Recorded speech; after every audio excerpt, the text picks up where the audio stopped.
하나님 말씀 신명기 16장 9절에서 12절까지의 말씀입니다. 함께 봉독합니다. 일곱 줄을 셀지니 곡식의 낫을 되는 첫날부터 일곱 줄을 세어 내 하나님 여호와 앞에 칠칠절을 지키되 내 하나님 여호와께서 내게 복을 주신 대로 내 힘을 헤아려 자원하는 예물을 드리고 너와 내 자녀와 노비와 내 성중에 있는 레위인과 및 너희 중에 있는 객과 고아와 과부가 함께 내 하나님 여호와께서 자기의 이름을 두시려고 택하신 곳에서 내 하나님 여호와 앞에서 즐거워할지니라. 너는 애굽에서 종되었던 것을 기억하고 이 규례를 지켜 행할지니라. 아멘. 예, 자리에 앉으시기 바랍니다. 오늘은 감사는 훈련입니다 라는 제목으로 함께 말씀을 나누겠습니다. 어느 가정에서 엄마가 어린 딸에게 기도를 시켰습니다. 식사 기도를 시켰습니다. 그러자 이 어린 딸은 평상시 엄마가 하던 대로 음식을 가지고 하나하나 열거하면서 감사 기도를 시작했습니다. 하나님, 맛있는 밥과 미역국을 주셔서 감사드립니다. 그리고 고기와 갈치조림, 계란 프라이, 김치, 김을 주셔서 감사드립니다. 그리고 그러니까 이제 가족들이 이게 어린아이가 계속 기도를 해야 되는 걸 기다리잖아요. 그런데 이 아이가 눈을 뜨더니 엄마에게 이렇게 물었습니다. 엄마, 나 오이냉채는 빼고 기도하면 안 돼요? 솔직히 오이냉채는 싫은데 라고 얘기를 하더랍니다. 오늘은 맥주감사주일입니다. 이 맥주절은 출애굽한 이스라엘 백성들에게 하나님이 지키라고 명령하신 3대 절기가 있는데 유월절과 맥주절과 초막절입니다. 이 3대 절기 중에 하나가 맥주절입니다. 이 맥주절은 밀이나 보리를 수확한 후에 첫 열매를 드린다고 해서 맥주절이라고 불렀고, 또 유월절이 지나고 7째 주 후에 지킨다고 해서 칠칠절이라고도 불렀고, 유월절 후에 50일째 되던 날에 지킨다고 해서 오순절이라고 불렀습니다. 이스라엘 백성들은 이때가 되면 하나님의 이름을 두신 곳 성전에 모여서 함께 축제를 벌였습니다. 이스라엘 백성들은 애굽에서 노예 생활을 청산하고 하나님이 약속하신 가나안 땅에 정착을 해서 농사를 지었습니다. 그리고 그 농산물의 처음 그 열매를 거두게 되자 풍성한 수확을 허락하신 하나님께 모여서 감사제를 드렸던 것입니다. 그들은 이 맥주절에 애굽에서 그렇게 고통스럽게 종사를 하던 자신들을 구원해 주신 그 하나님의 은혜에 감사를 드렸고, 또 압박과 서름의 그 종살이에서 해방이 되어 이제는 자기들의 땅에서 자기들의 애를 쓰고 수고해서 거둔 그 음식의 첫 열매를 얻은 것에 대해서 하나님께 감사를 드렸습니다. 아마 그들이 그 첫 열매를 가지고 하나님께 감사를 드릴 때 그 기쁨은 말로 표현할 수가 없었을 것입니다. 그들이 종살이를 할 때에는 아무리 열심히 애를 쓰고 수고해서 얻어도 자기들의 것이 아니었습니다. 항상 애굽 사람들이 빼앗아 갔고, 그리고 그들에게는 죽지 않을 만큼의 음식만 주었습니다. 그러니 자기들의 땅에서 그 첫 곡식을 거뒀을 때 그 기쁨을 어디에 비교할 수가 있겠습니까? 출애굽기 23장 16절에 하나님께서 맥주절을 지키라, 이는 내가 수고하여 밭에 뿌린 것에 첫 열매를 거둠이니라 라고 분명히 말씀하고 있습니다. 이 맥주절은 보리를 주신 하나님의 은혜를 기억하면서 모여서 맥주를 마시는 날이 아닙니다. 맥주절은 하나님을 믿는 사람이라면 반드시 지켜야 하는 그러한 절기입니다. 예수 그리스도로 말미암아 죄로부터 자유함을 얻은 것을 기억하고 감사해야 하고, 그리고 우리는 농사를 짓지 않기 때문에 농산물을 얻지는 않지만 우리가 애를 쓰고 수고해서 소득을 얻기 때문에 그 소득을 주신 하나님께 감사와 찬양을 드려야 하는 것입니다. 문제는 뭐냐 하면 맥주라고 하는 이게 문제입니다. 우리들은 사실 농사를 짓는 사람이 아닙니다. 그러니까 이 맥주 근데 이 보리를 거둔다고 하는 게 우리와 거리가 멉니다. 뿐만 아니라 정말 우리가 없이 살 때는 보릿고개라는 말이 있었잖아요. 그런데 지금은 우리나라가 보리를 농사를 별로 안 짓습니다. 그래서 이 보리밭 보는 것이 굉장히 어렵습니다. 그러다 보니 이 다른 절기는 몰라도 맥추감사주일이 되면 사람들이 정말 그 은혜를 생각하면서 이스라엘 백성들이 드렸던 그 감사제를 드리는 것이 아니라 그냥 또 절기가 하나 왔네? 그리고 감사를 드리고 끝나는 경우가 많다라고 하는 것입니다. 여러분, 요즘 그 부모들이 어린아이들에게 제일 많이 하는 말이 뭔지 아세요? 야, 인사해야지! 라고 하는 말입니다. 왜냐하면 요즘 아이들이 어른을 봐도 인사를 잘 안 합니다. 왜냐하면 이 인사라고 하는 거는요, 본능적인 것이 아닙니다. 태어나자마자 인사를 할 수 있는 게 아닙니다. 그러니까 이 아이들이 인사를 안 하는 건 당연한 겁니다. 그럼 어떻게 되느냐? 인사 훈련을 시켜야 됩니다. 그래서 유치원에 가면 아이들이 배우는 게 하나 있습니다. 뭐냐? 배꼽 인사입니다. 배꼽에 손을 대고 이렇게 인사하는 겁니다. 이게 훈련을 계속 하다 보면 애들이 인사 예쁘게 잘해요. 이 유치원을 안 간 사람들이 이걸 못 배워서 못하는 거예요. 그러니까 교육이 되게 중요한 거고 훈련이 되게 중요한 것입니다.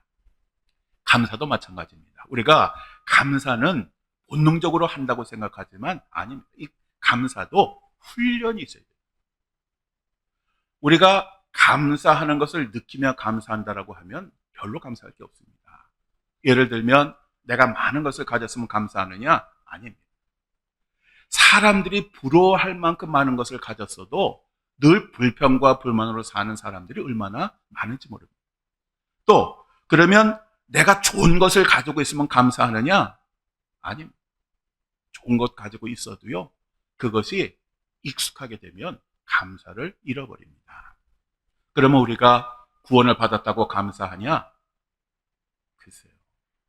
우리가 예수 그리스도로 말미암아 구원을 받았지만 우리가 교회에 와서는 감사하지만 과연 매일매일의 삶 속에서 주님, 나 같은 죄를 구원해 주신 건 너무너무 감사합니다. 이렇게 인사하면 사는 사람이 얼마나 되겠습니까? 구원은 받았지만 이 구원에 대한 감사도 사실은 잊고 살고 있습니다. 여러분, 우리가 나이가 들게 되면 나이에 비례해서 늘어나는 게 하나 있습니다. 그게 뭐냐 하면 약입니다. 하여간 나이가 들수록 약의 개수가 점점 늘어나서 좀 오래되면 한 움큼씩 약을 먹어야 살아갑니다. 왜 그러냐? 우리가 태어날 때야 건강하게 태어나지요. 그런데 이제 오랫동안 신체를 사용하다 보면 기관도 서서히 약해지기도 하고요. 뼈가 닳기도 합니다. 그래서 제가 하계교회 그 성교육을 담당할 때 제일 신방 많이 간 게 뭐냐 하면 무릎 연골 수술하는 병. 참 많이 갔어요. 왜냐하면 이게 60대가 지나게 되면 연골이 다 닳아가지고요. 뼈까지 부딪히니까 이게 걷는 게 고통스러워서 그렇게 병원에 가서 수술을 하게 되는 것입니다. 그래서 가만히 돌이켜보면 우리 신체의 그 수많은 그 장기들이 제대로 움직이는 것은 기적과 같습니다. 어느 거 하나 고장나도 병원에 입원하고 고통스러워하는데 오늘 이게 다 제대로 움직여서 성전에 올 수 있다고 하는 것은 하나님의 놀라운 은혜입니다. 그런데 문제는 평상시에는 그렇게 생각 안 합니다. 건강한 거는 당연한 거고 병든 거는 이상한 겁니다. 그러다 보니 우리가 건강을 가지고 감사하지 못하는데요. 재활병원에서 근무하는 분들의 이야기를 들어보면 이런 이야기를 합니다. 어떤 분은 팔을 잃었어요. 그런데 이분이 제일 부러워하는 게 누구냐 하면 부자가 아니라 병원에서 청소하는 청소부입니다. 그 손을 사용해서 청소하는 게 그렇게 부럽다는 겁니다. 또 어느 여대생은 인도를 걷다가 인도에 뛰쳐든 차에 치여가지고 다리를 잃었습니다. 근데 이 대학생이 꿈꾸는 게 뭐냐 하면 친구들과 함께 그냥 평범하게 걸어가는 거. 이거를 꿈꾸다가 깹니다. 그러면 다리 없는 것에서 굉장히 슬퍼하고 걸어다니는 것 그 자체가 얼마나 귀하고 감사한지를 그렇게 뼈저리게 느낀다는 겁니다. 또 어떤 분은 폐암에 걸렸어요. 이 폐암에 걸리니까 숨을 쉬기가 어렵습니다. 이분은 평상시 세상에서 제일 쉬운 거는 숨 쉬는 거다라고 생각을 했는데 폐암에 걸리니까 숨 쉬는 게 그렇게 고통스럽습니다. 그래서 이분은 만나는 사람에게 늘 얘기하기를 숨 쉬는 거를 감사하라 라고 그렇게 얘기합니다. 여러분, 오늘 우리가 숨 쉬는 거 감사하나요? 별로 감사 안 해요. 걷는 거 감사하나요? 그냥 당연한 겁니다. 내 손이 움직이는 거 감사하나요? 또 당연한 겁니다. 그러니까 우리가 하나님의 은혜가 없는 게 아니고 은혜가 있음에도 불구하고 우리는 감사하지 않고 살아가고 있는 것입니다. 빌립보서 4장 11절에서 12절에 이렇게 말씀합니다. 우리 함께 읽겠습니다. 내가 궁핍함으로 말하는 것이 아니니라. 어떠한 형편에든지 나는 자족하기를 배웠노니 나는 비천에 처할 줄도 알고 풍부에 처할 줄도 알아. 모든 일 곧 배부름과 배고픔과 풍부와 궁핍에도 처할 줄 아는 일체의 비결을 배웠노라. 아멘. 사도 바울은 가난할 때에도 부할 때에도 힘들고 고통스러울 때에도 그리고 모든 것이 잘 풀려나갈 때에도 항상 자족하기를 배웠다라고 그렇게 고백을 합니다. 사실 오늘 만족을 배우지 못하는 사람은 내일이 와도 결코 감사하지 못합니다.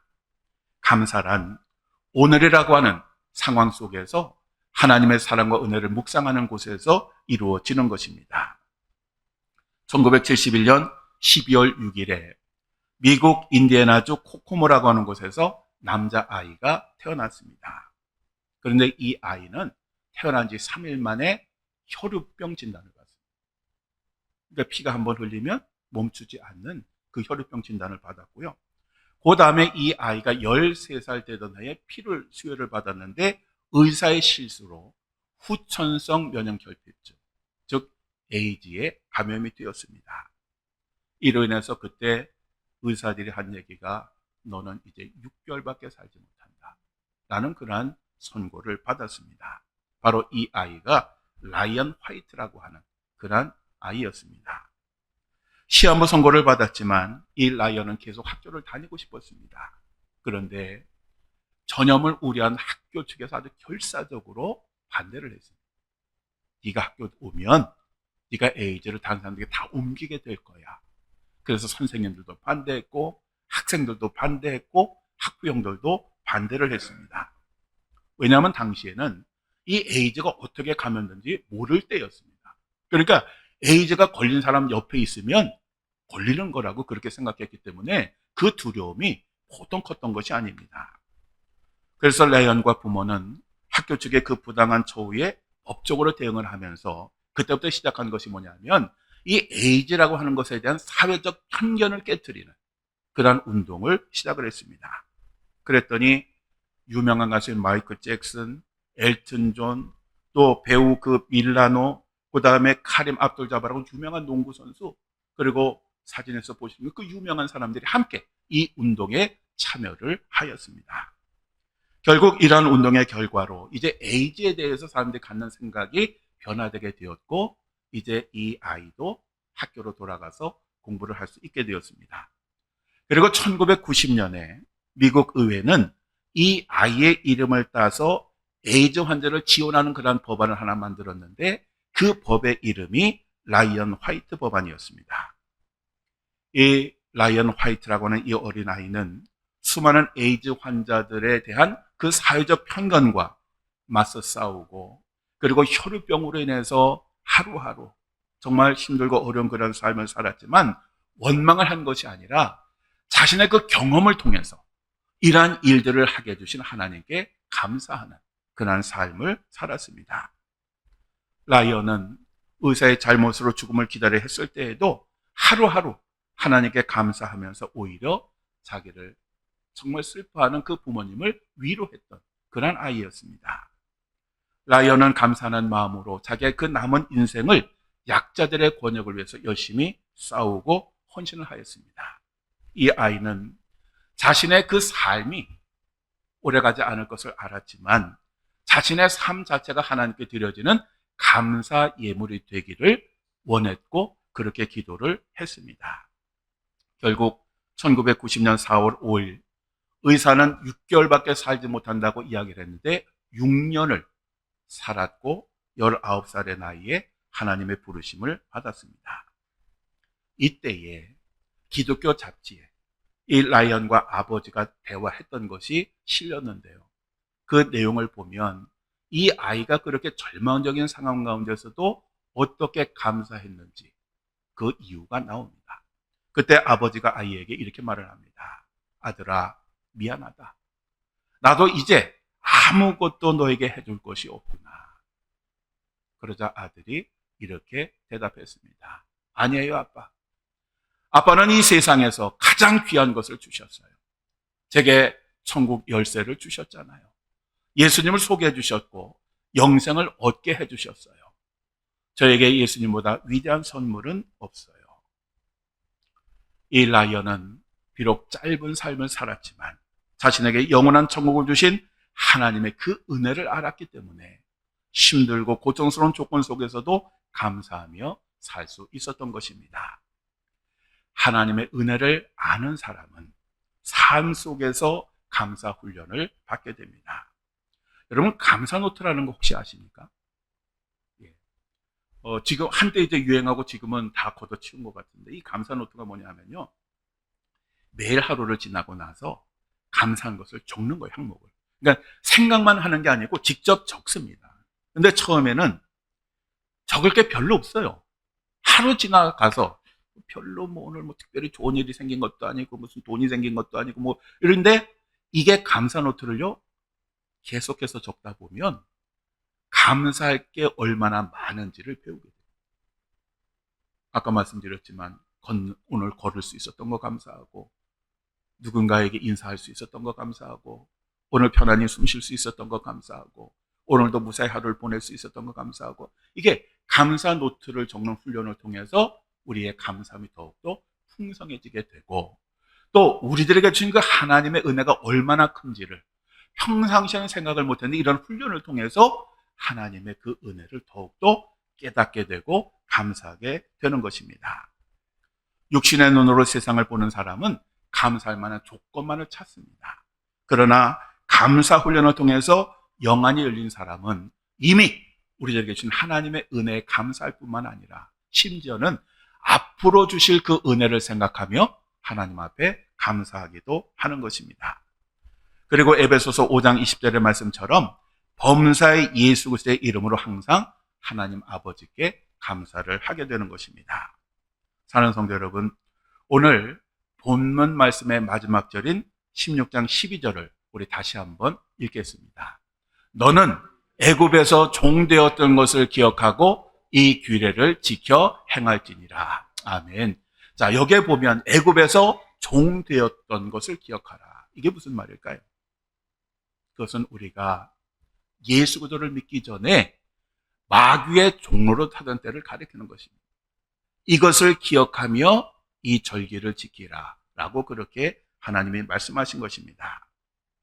이스라엘 백성들이 애굽에서 종살이를 할 때에 어린 양의 피로써 그들을 구원해 주신 것처럼 하나님은 독생자 예수 그리스도의 그 피값을 지불하시고 저와 여러분에게 구원의 놀라운 은혜를 베풀어 주셨습니다. 뿐만 아니라 하나님의 나라를 우리들에게 선물로 주시고 이 땅에서부터 천국 시민으로 살 수 있는 그러한 은혜를 베풀어 주셨고, 비록 우리가 이 세상의 삶이 고달플지라도 이 삶이 끝나면 영원한 안식을 누릴 수 있는 하나님의 나라, 그 나라를 우리 모두에게 선물로 주셨습니다. 그러니 이스라엘 백성들이 출애굽해서 자기들의 애를 쓰고 수고해서 얻은 그 소사물에 대한 감격으로, 또 구원해 주신 하나님의 그 은혜에 대한 감격으로 맥주절을 지켰던 것처럼 오늘 우리도 그러한 마음으로 이 맥주감사주의를 지켜야 하지 않겠습니까? 마지막으로 오늘 본문 말씀의 일부를 함께 읽고 마치겠습니다. 내 하나님 여호와 앞에 77절을 지키되 내 하나님 여호와께서 내게 복을 주신 대로 내 힘을 헤아려 자원하는 예물을 드리고 너와 내 자녀와 노비와 내 성중에 있는 레위인과 및 너희 중에 있는 객과 고아와 과부가 함께 내 하나님 여호와께서 자기의 이름을 두시려고 택한 곳에서 내 하나님 여호와 앞에서 즐거워할지니라. 아멘. 할렐루야. 우리 함께 기도하시겠습니다.